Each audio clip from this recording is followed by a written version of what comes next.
저희 직원들이 들으면 안 돼요. 혹시 불닭볶음면 같은 거 좋아하세요? 좋아하죠. 좋아하세요? 네, 좋아하는데 아, 들어간다고 뉴스가 딱 나왔는데 제가 갖고 있거든요. 가지고 계세요? 감히 고수님 앞에서 제가 아유. 투자의 정답은 없다. 하지만 원칙과 자신만의 노하우는 있다. 돈에서부터 자유롭고 싶은 현대인들을 위한 고품격 뚝불쇼. 요즘 투자 뭐 하세요?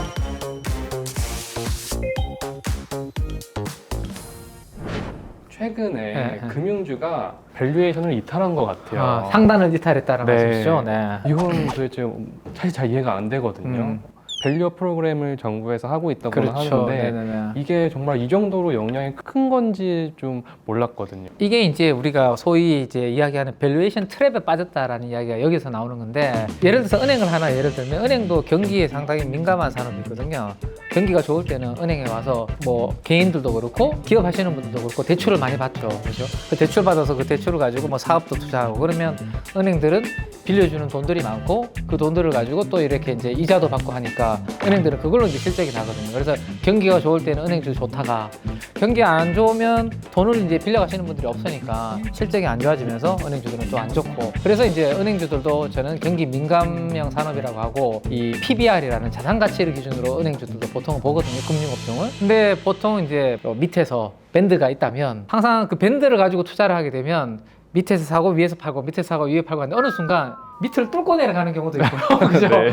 근데 요즘 이제 이 방금 말씀하셨던 밸류업이라는 그 기대감이 이 금융주를 과거의 역사적인 밸류를 뚫고 지금 올라오려고 만들고 있는 그런 부분인데, 그거는 저는 정책적인 좀 아마 수혜도 받고 있는 게 아닌가. 정책적인 수혜라는 것은 밸류에이션을 우리가 이제 뭐 멀티플이라고 보통 표현도 하죠. 또 하나는 우리가 금리가 생각보다 쉽게 잘 안 떨어지는 것 같아요. 그런 것 같아요. 네, 저도 지금 네. 가처분 소득이 많이 줄어들어 있는 상태거든요. 지금 월급은 거의 고정적인데 물가가 올라가고 금리가 물가 많이 올라가니까, 올랐어요. 네, 저도 뭐 대출 받은 게 있잖아요. 금리가 좀 떨어졌으면 좋겠는데 물가는 뭐 떨어지는 게 약간 완만하고 이러니까 금리가 잘 안 떨어지죠. 이거는 금융주들한테는 나쁘지 않은 그런 또 뭐 모멘텀을 만들어 주는 거거든요. 그래서 하반기에 미국의 중앙은행 이야기하죠. FOMC 뭐 연준에서 금리를 생각보다 공격적으로 뭐 좀 인하를 해주면 모를까. 그렇지 않으면 금리가 쉽게 떨어지지 않으면 금융주들한테는 뭐 그런 부분들을 또 좋게 작용하지 않을까. 그런 부분들까지도 좀 참고를 좀 해야 되지 않을까 싶은데요. 네. 그러면은 현재 경제 상황에서의 투자 전략을 짠다고 하면 어떤 종목이나 산업에 투자를 해야 될까요? 개별 종목들보다는 좀 덩치가 큰 대형주들. 왜냐하면 덩치 큰 대형주들은 외국인들 수급으로 좀 움직일 수 있는 부분들이 있거든요. 작년에 재작년에 우리나라가 하려고 하는 밸류업을 일본이 먼저 했고, 일본이 이 밸류업 때문에 증시가 크게 한번 슈팅이 나왔었거든요. 그때 외국인들 자금이 많이 들어갔었죠. 밸류업을 했구나. 먼저 했죠. 상당히 강하게 했습니다. 이 밸류업이라는 정책을 제대로 하지 않으면 증시에서 퇴출시키겠다라고 할 정도로 되게 강하게 밀어붙였거든요. 그러면서 이제 외국인 투자가들 자금이 많이 들어갔는데, 우리도 이제 하반기에 약간 이 밸류업이라는 이런 부분들에 대해서 붐업이 강하게 좀 나타난다라면 외국인들 입장에서는 우리나라 대형주 쪽으로 자금을 이렇게 유입시킬 수 있는 동인이 될 거거든요. 제 생각에는 개별 종목보다는 대형주 위주의 장세는 만들어질 가능성도 있지 않을까. 오히려 좀 그런 부분들. 그 대신에 금융투자소득세가 잘 해결이 되면 오히려 종목 또 작은 종목들 있죠. 중소형주, 스몰캡들 뭐 이런 종목들도 될 수 있기 때문에 그 뉴스에 계속 귀는 좀 기울이면서 여름이 지나고 찬바람이 불 때 그때 좀 잘 예민하게 시장의 변화를 체크를 하셔야 될 것 같아요. 아 참 요즘 ETF 관련 뉴스들 많이 접하잖아요. 네네네. 저희는 알지만 ETF란 무엇이고 음. 어떤 장점이 있는지 말씀해 주시겠어요?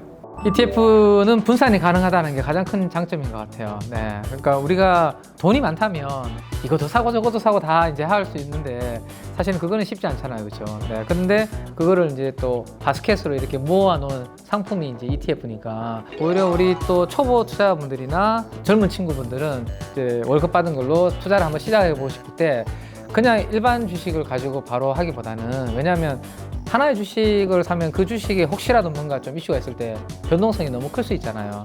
근데 뭐 예를 들어서 20종목, 30종목을 모아놓은 ETF를 사게 되면 움직임이 변동성이 크지 않다라는 거죠. 그래서 혹시 이 영상을 보시는 초보 투자자분들이 계시다면 저는 뭐 ETF로 가지고 시작을 해보고 이제 자신감이 좀 붙는 거죠. 왜냐면 ETF도 잘 골라야지 수익이 나는 거잖아요. 그래서 ETF를 잘 고른다는 것은 뭔가 산업의 방향성과 시황을 잘 읽는다는 이야기거든요.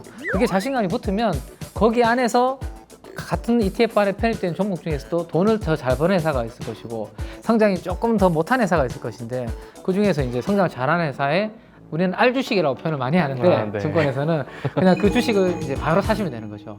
그 2차 전지 관련해서 네네네. 저는 개인적으로 음. 궁금한 점이 있는데요. K 배터리가 중국 배터리에 비교해서 경쟁력을 앞으로도 가져갈 수 있을까? 요즘 막 CATL 얘기 그쵸. 보면 네. 얘네들이 기술력도 높아 보이고 주행 거리도 잘 나오는데 가격도 저렴한 것 같더라고요.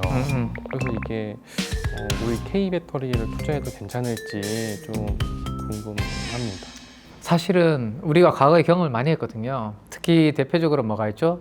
LCD, 뭐 PDP 뭐 이런 게 있는데 그건 중국이 다 뺏겼어요. 우리가 이미 중국이 다 따라와가지고 사실은 경쟁이 치열하죠. 그래서 중국과 뭔가 경쟁하는 산업 저는 기본적으로 안 좋아합니다. 저도 왜냐하면 자본력으로 밀어붙이면 그 쉽지 않거든요. 그래서 조심해야 되는 거는 저는 그 생각에는 동의를 하고요. 배터리도 앞으로 이제 지켜봐야 되겠지만 중국이 잘하는 분야가 있고 중국인 대표적으로 LFP를 잘하죠. 리튬 인산 처리라고 하는 이제 배터리를 만드는 그 소재가 있는데 그쪽 분야는 중국이 잘합니다. 왜냐하면 아주 값싸고 뭐 흔한 소재로 만드는 부분인데 NCM이라고 하는 게 있는데요. 이거 뭐 이런 부분까지 설명을 드려도 될지 모르겠는데 니켈, 코발트, 망간 이런 게 있는데요. 이렇게 3원계 배터리라는 게 있는데 이거는 에너지 밀도가 상당히 높은 그 배터리인데 이 분야는 중국이 아직까지는 우리나라보다는 기술력이 좀 떨어지거든요. 이제 새로운 영역을 자꾸 나가야 되겠죠. 나가면 중국을 따돌릴 수 있을 것 같은데 이런 부분들은 우리가 잘 체크는 해야 되겠죠. 무조건 막연하게 믿어서는 안 되고 2차 이제 우리나라 배터리 기업들을 진짜 이런 것들을 잘 하는지를 중간중간에 주주라면 투자자라면 체크는 좀 하실 필요가 있지 않겠나. 그 변화를 애널리스트 분들의 산업 보고서를 보면서 체크하는 것도 저는 하나의 방법인 것 같습니다. 조언 감사드립니다. 네. 지금 부장님 반도체나 AI 기업 말고 조금 분산 투자할 만한 곳이 있을까요? 저도 열심히 찾고 있는데요. 지금 딱 생각나는 게 조선, 네. 조선 업종. 왜냐하면 혹시 조선 업종 투자해 보신 적 두 번 없을 것 같은데. 네, 저도 해본 적 없으시죠? 없어요. 이게 조선으로 수익을 내본 분들이 주위에 없어요, 별로. 왜냐하면 이게 거의 10년, 15년 사이클이거든요. 그러면 10년, 15년 전에 투자를 하셨으면 모를까. 그렇지 않으면 조선으로 가지고 수익을 내본 분들이 주위에 없기 때문에 아마도 쉽게 손이 안 나가는 대표적인 섹터인데 그래서 저는 오히려 기회가 좀 있지 않을까. 왜냐면 잘 몰라요. 이게 조선이 어떻게 돌아가는지 이런 부분들 잘 모르는 것 같은데 최근에 가장 핫한 산업 중에 하나가 그 전력과 관련된 테마가 핫하거든요. AI 뭐 투자 때문에 전력이 쇼티지다. 그리고 글로벌리 지금 우리도 되게 지금 더워지고 있잖아요. 지금 미국도 AI 투자도 때문에 지금 뭐 전기가 부족하긴 한데 폭염이 엄청 심하다는 이야기들이 많이 나오고 있습니다. 그래서 정전 이야기도 나오고 있고 그래서 변압기 같은 이런 쪽이 핫한데 저는 조심스럽게 이런 뭐 전력기기라든지 변압기 관련된 종목들이 이미 한 5배에서 10배씩 올랐습니다. 벌써 올랐어요? 그렇습니다. 이 방송을 좀 빨리 했었으면 좋았을 텐데. 5배, 10배. 네. 근데 이 변압기를 아무도 모른다라는 거죠. 왜냐하면 옛날 산업이니까. 그건 뭐 전신주 뭐 걸려있는 전봇대 이렇게 생각하잖아요. 예, 옛날 구시대 산업이라고 생각하고 별로 관심이 없었고 그들도 사실은 이러한 엄청난 사이클이 올 줄 모르고 투자를 안 했어요. 그러면 그 다음에 이제 그렇게 될 만한 게 어떤 게 있는지를 우리는 지금 좀 봐야 되지 않을까요? 조선은 제가 10년 정도 사이클을 그린다고 했잖아요.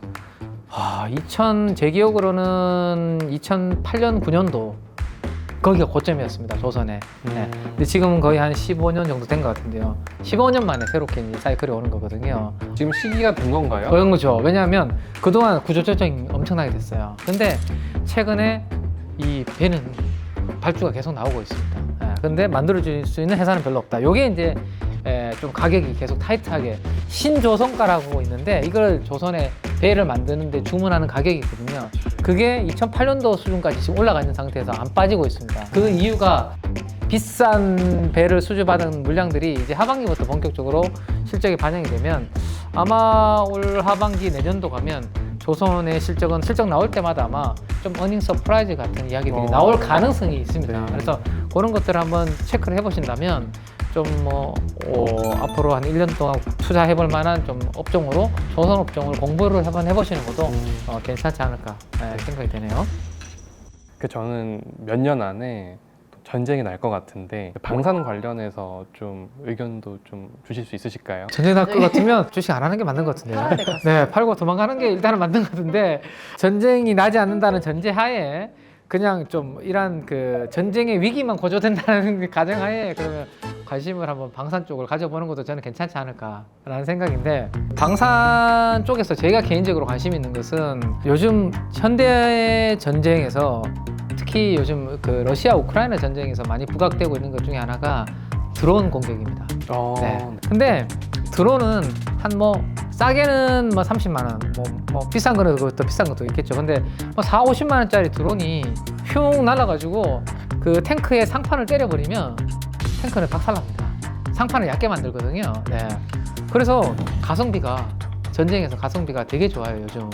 앞으로 이 드론이 뭐 다양한 분야에서 요즘 뭐 배달도 요즘 연구하고 있잖아요. 드론으로 배달하는 것들 여러 가지 연구를 하고 있지만 저는 이 전쟁과 관련된 방산 분야에서 드론에 대한 관심도가 높아질 것 같고 공격용 드론도 있을 것이고 방어용 드론도 있을 건데 저는 이제 공격용 드론보다는 그래도 저는 이렇게 공격하는 것보다는 저는 방어를 방어 쪽으로 공부를 하고 있는데 네.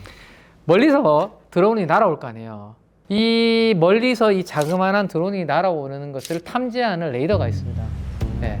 그 레이더 기술을 제가 앞으로 봤을 때는 상당히 부각이 될 가능성이 높고 그런 레이더 기술을 가지고 있는 기업들에 대한 관심도가 최근에 조금씩 커지고 있습니다. 그 이유는 북한에서 오물 풍선이 요즘 엄청 날아오고 있죠. 맞아요. 네. 안 맞아보셨죠?